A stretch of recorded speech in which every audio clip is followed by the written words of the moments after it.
L'epicentro del maltempo nel Friuli orientale si è spostato nel quadrilatero dei comuni di Farra, Gradisca, Savogna e Sagrado, causa le abbondanti precipitazioni in Slovenia, che hanno ingrossato la portata del fiume Isonzo, sotto monitoraggio costante da parte di tecnici e volontari della Protezione Civile. Alle 11:30 di questa mattina l'acqua era segnalata a poco meno di 2,5 metri dal parapetto della provinciale 9, in prossimità della diga di Sagrado, che unisce il grande fiume con il canale artificiale dei Dottori. Tecnici specializzati hanno sondato il livello del fiume in prossimità del ponte della strada regionale 305.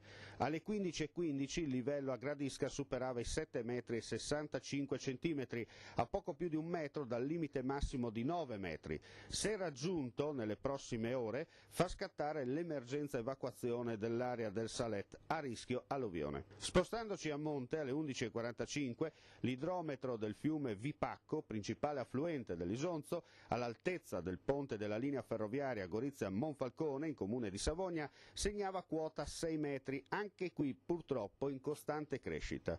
Per quanto riguarda gli altri corsi d'acqua, nulla da segnalare. Iudrio, Versa, Corno, Natisone e Torre scorrono lungo il loro percorso nella norma del periodo.